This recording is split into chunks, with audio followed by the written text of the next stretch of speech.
Salut tout le monde et bienvenue dans cette revue de presse.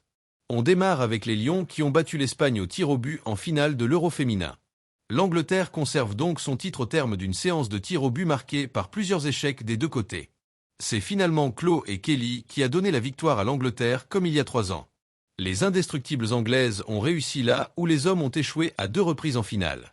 Chez les hommes, justement, le mercato est mouvementé notamment chez les gardiens de but. Lucas Chevalier est la cible numéro 1 du PSG. Et ça y est, Paris a passé la vitesse supérieure en faisant une première offre d'un peu moins de 40 millions d'euros selon l'équipe. Le LOSC se prépare à refuser la proposition.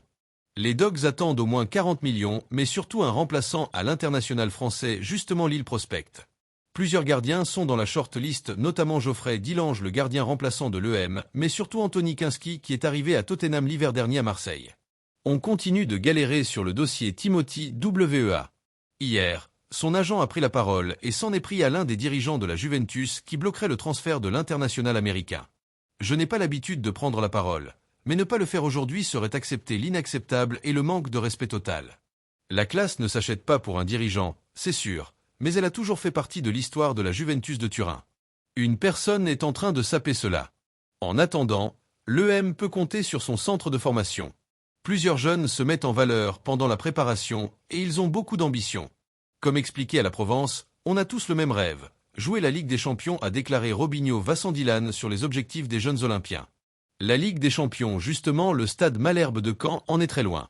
Le club qui appartient à Caen Mbappé est descendu en national et va devoir tout faire pour retrouver la Ligue 2.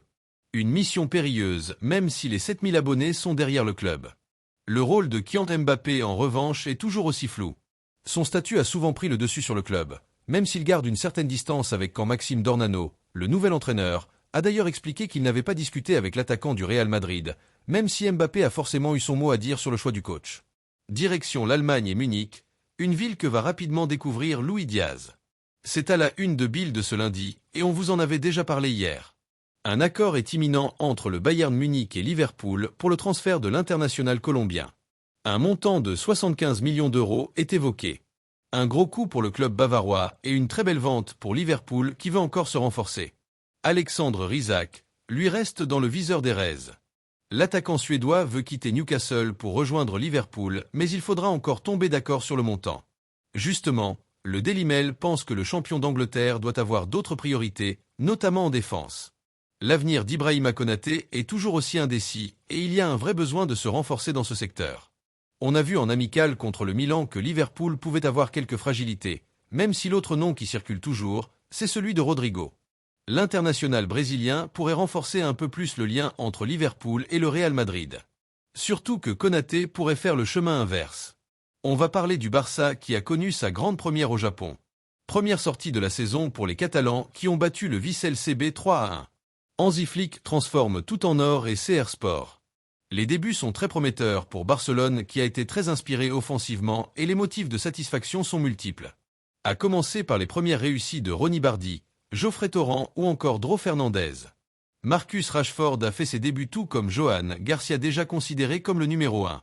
L'ancien gardien de l'Espagnol Barcelone a été solide, ce qui annonce une belle concurrence avec Chesney. Du côté du Real Madrid, Xabi Alonso n'est pas convaincu par Raúl Aceno. Le nouvel entraîneur madrilène a été très déçu par la Coupe du Monde des clubs de son joueur. Entre son carton rouge et ses multiples erreurs, Asensio a été très loin du niveau montré en Ligue A et en Ligue des Champions. À tel point que Xabi Alonso voudrait le remplacer dans son 11 de départ, ce qui relance encore un peu plus la piste Ibrahima Konaté. Enfin, du côté de l'autre Madrid, l'Atlético, l'objectif numéro 1 s'appelle Enzo Mio. Pendant que le Real cible le Rodrigue, le milieu offensif français de Stuttgart, lui est dans le viseur des Coachereaux qui viennent de se séparer de Thomas Lear et Samuel Lino. Au Portugal, maintenant que le départ de Victor Gauquer est bouclé, le Sporting veut s'offrir Luis Suarez le plus vite possible.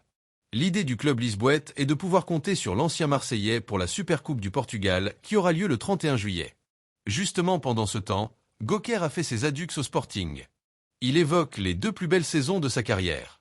Préfli lié à son transfert était surtout avec sa direction. Un mot sur Joao Félix. L'attaquant de Chelsea va finalement s'engager avec Al Nasser alors qu'il était à un pas d'un retour à Benfica. C'est un appel de Cristiano Ronaldo, mais surtout l'offre XXL du club saoudien qui aurait fait la différence. Joao Félix n'aurait d'ailleurs même pas expliqué sa décision à Bruno Lage.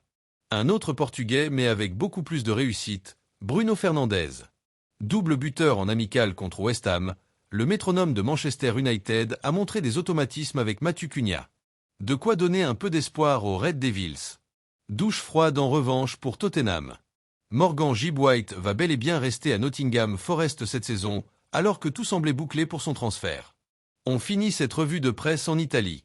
La Juventus veut boucler le prêt de Randal Colomani le plus vite possible. La vieille dame négocie toujours avec le PSG qui ne veut pas céder son joueur aussi facilement. Surtout vu le montant payé il y a 2 saisons, la Première Ligue reste en embuscade même si la volonté de la Juventus et de Colomani est la même. Continuez l'aventure ensemble. Du côté de l'Inter Milan, Ademo Lookman devrait rapidement débarquer. Un accord est proche d'être retrouvé entre les deux clubs pour un montant de 45 millions d'euros. Un très joli coup pour le finaliste de la dernière Ligue des Champions. L'autre Milan progresse aussi. Le retour de Massimiliano Allegri est intéressant pour le moment avec de l'intensité et un travail tactique déjà payant.